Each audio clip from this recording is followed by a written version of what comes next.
Hello everybody, Markus Van Aardt here, Authentic Business Communication, and today I'm continuing my series of videos. The last video, lesson number 3, dealt with clear speech. You'll remember in that video, if you haven't watched it, go back to it please. I spoke about the fact that you have actual control over how other people perceive you. Right? We all want to be perceived as confident and competent. And in video number 3, I spoke to you about clarity of speech. Please go back to that video if you've missed it. Today, I'm speaking to you about the second element that influences how other people might perceive you when you speak, as a speaker, as a communicator. And today we are dealing with how to be concise yet compelling. So that's a bit of a tall order sometimes, right? You want to make as much sense as possible, but you also don't want to overtalk or undertalk the topic. So I want to just mention quickly before I get into the meat and gravy of this thing, is that a very large part of concise and compelling speech is not just the speech itself. Of course, you need to be relatively fluent in the language. That always helps a great deal. But even if your language, if your English, for argument's sake, is not necessarily as strong as you would like it to be, you can still be concise and compelling if you apply certain thinking actions, right? So what I'm trying to get across to you is that clear thought and well-organized thought also produces clearer and better organized speech. And that is the entire principle that I'm trying to get across here. It is a way of thinking and organizing your data, your information, and then speaking it more compellingly. So you will see on the slide in front of you that we are going to talk about 3 things under concise yet compelling speech. And that is the thinking that helps you organize your thought, the framing, namely how you start what you're going to be saying, and then the unpacking, how you deliver the body of the message you want to get across to your audience. Keep in mind, how people perceive you is how they will treat you. And if you can comport yourself in a manner that is consistent with somebody who knows what they want to say and knows how they want to say it, that makes a profound impact on your listener. So let's dive into this. The issue of being concise yet compelling, as I said to you already, those 3 steps. Think, number 1, how much time do I roughly want to spend on my answer or whatever I want to say or present? What is my main message that my audience needs to walk away with, right? And then also, how many essential ideas make up this message, right? So it'll become a little bit clearer as I move along.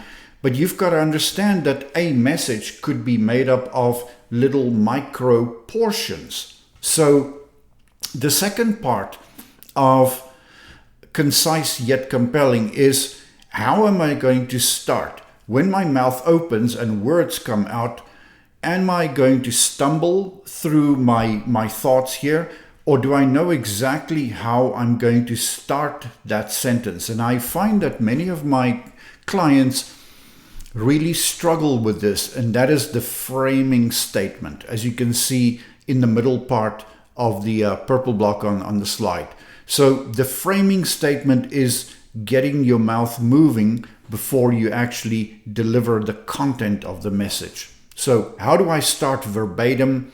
Secondly, if I can start in such a way that I give my listener sort of a preview of what's to follow, that would be good, because that opens their ears up. They go, this is going to be useful, so I will want to listen. And hopefully it also then gets their attention.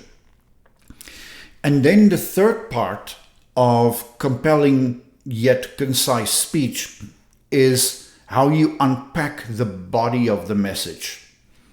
Unpacking, I use that term, it's very much like after a trip, I open my suitcase and then I unpack the dirty socks and I unpack my jeans and I unpack my shirts, etc., right? So sorting pieces of information together in little piles, deal with them one by one. Because very often a message is made up of sub-themes that informs the main message. So let's move on to a little bit of how it works, because I want to share with you in today's video the first of 4 techniques with which you can unpack the body of a message. And if I say 4 techniques, these are, again, actually thinking techniques. It's mind ordering techniques or data ordering techniques in your mind before you start speaking. And you will see on the slide that I give you 4 pictograms, basically. One looks like a seesaw.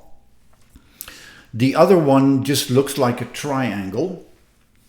The third one looks like a set of steps. And the fourth one looks like concentric rings from small to large.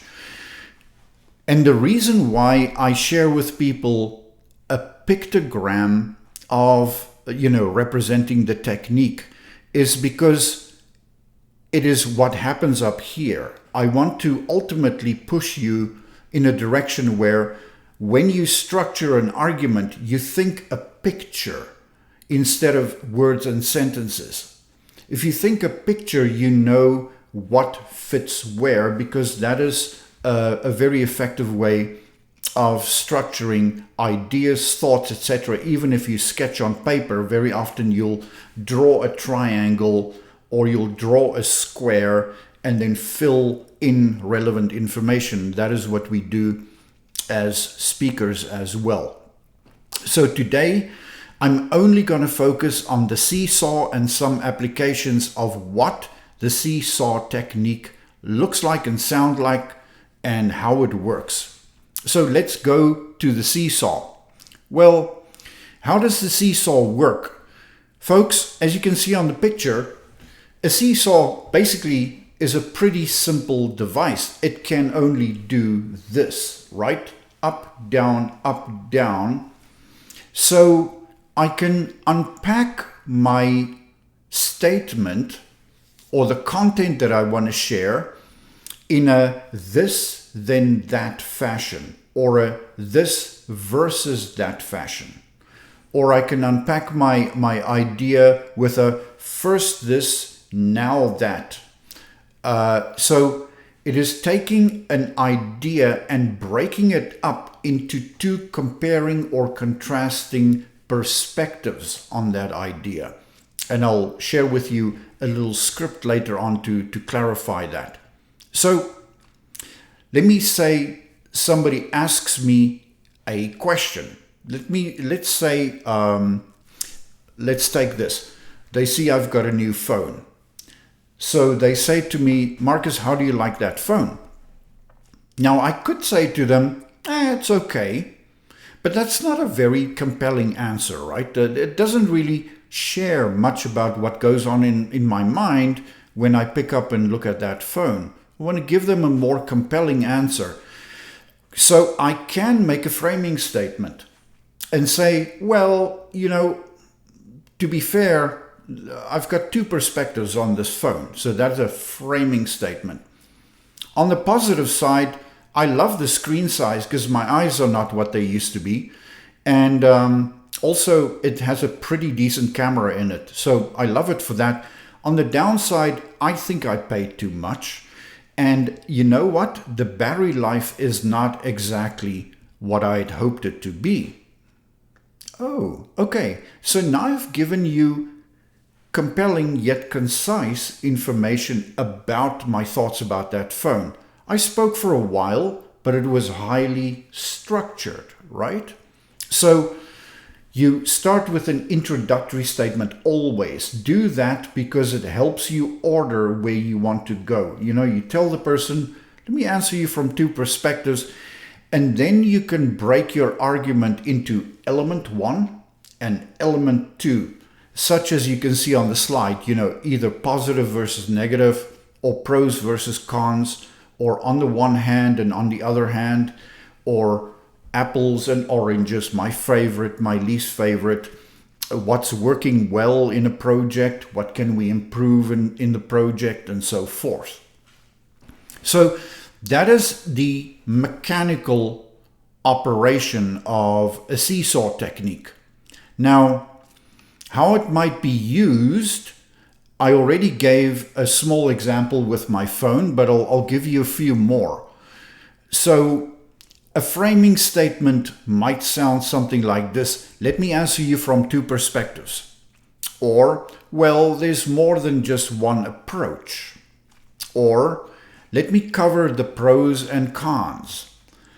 Or, I would like to give you a balanced perspective here, right? So your introductory or framing statement leads the person to believe and understand that this is going to happen. It's going to either be balanced or a pro and con or a two-perspective argument. So with your framing statement, you announce the way in which you're going to be speaking. And now you can break things down and compare and contrast two perspectives with each other. So the main benefit is that we are under budget. Having said that, there's still a lot of work to do. Can you see how those two stances push against each other, one at a time? Or my phone has a great screen, excellent camera, but it costs a lot of money and the battery life is not up to my expectations. And you can then, of course, expand in each one of those two arms of the seesaw as much as you like or as much as is needed. Or I'm working with a brand new client and they say, so when can we start this project? I could say to them, well, I would like to give you a balanced answer here. We could start today if you're eager to get going. Having said that, I would prefer to do a little bit more planning before we dive in. So it's a quick, concise answer, but I'm giving it to the person in a balanced fashion. So now you would say to me, yeah, but where do I use this and how do I remember to use it? It takes practice, obviously. I mean, I'm not going to lie to you there. But folks, unpacking techniques, this one and the 3 others that I'm going to be sharing in subsequent videos, have made probably the most profound impact on me as a communicator. I've really not encountered anything else that has helped me so much with clarity. So it is worth using. And you can use it wherever you communicate. Many of you are planning to interview or are in the process of interviewing. It helps tremendously with that. And I will be using unpacking techniques like the seesaw to show you examples of how you can answer difficult interview questions. But as a public speaker, I use this all the time. In meetings, when you explain complex information to your team or to a client, it works tremendously. So I always say to my clients that unpacking techniques as a communicator, for me, it never ever goes away. And I hope that you will take it as seriously as I do and as many of my clients do, to help them structure what they want to say in such a way that other people sit up and actually take note and listen. So here's another example of what seesaw sounds like. Imagine my manager shows up, and I'm a project manager, and my manager shows up they're on their way to a big meeting and they want a quick update from me. So now I don't want to waste time. And I also want to come across as competent. And I'm going to read you a bit of a script that I wrote here. And you'll also see it on the slide of how that might play out using a seesaw. So my manager shows up. He says, Markus, could you please talk me through a project update quickly, just high level, because I'd love to hear where we stand before I go into the management meeting. I make a framing statement. I say to them, John, thanks. Your timing is actually excellent. You know, I think it'll make best sense for me if I quickly give you a breakdown of what we have achieved thus far. And then I'll also tell you what we are prioritizing as immediate next steps. Would that be good? So that's a framing statement. John says, thumbs up. Okay, now I can compare and contrast the two perspectives, right? And I can say to John, so generally we are within timelines. That's the main thrust of the one leg of the seesaw. Generally we are within timelines, which is a relief to me. Our budget allocation is working. There are no technical issues to speak of. Jennifer actually just gave me an update on client feedback, and I'm confident that they seem to feel that the project is on track. And if you want more detail, I can share it with you.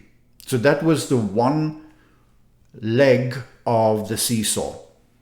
Now I'm going to jump over to the other side.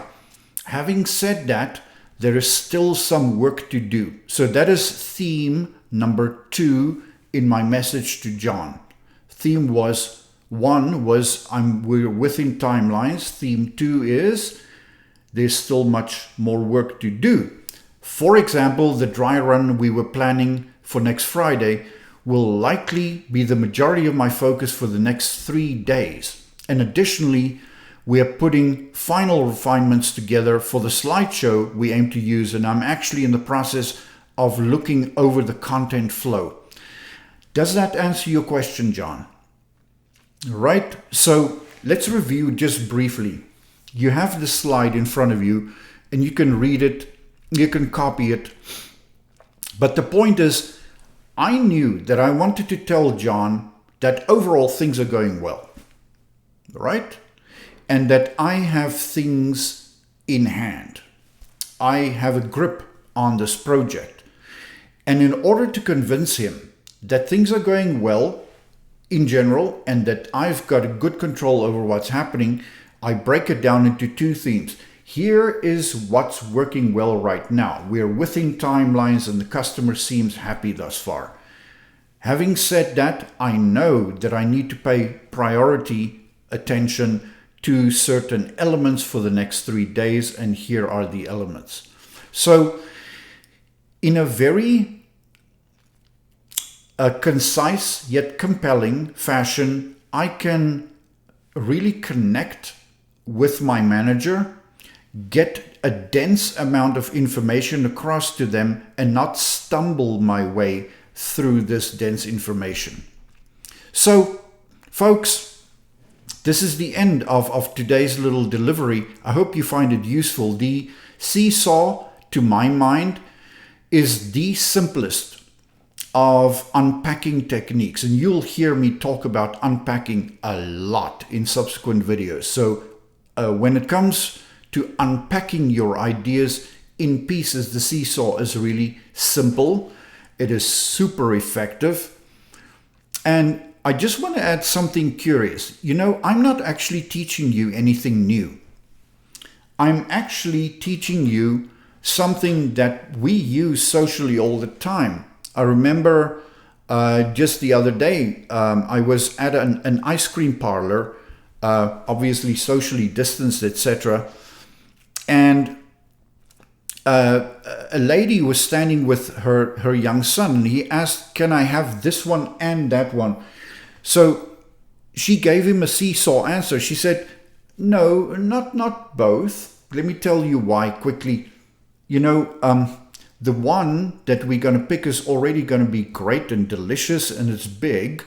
And having said that, in about an hour, we're going to have lunch too. So I don't want you to be not hungry when it's time for lunch.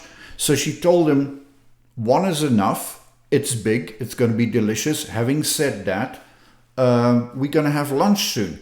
So she gave him a two-pronged argument. And he was pretty happy. So it's not that we don't do these things socially. It is that under pressure, we forget that we have this at our disposal. And I am trying to urge you to use these techniques deliberately and consciously, precisely when you're under pressure. That is the most important part. The more pressure you face, the more structure you need, or the better you can benefit from a great deal of structure. Structure to me, as a communicator, is pretty much everything.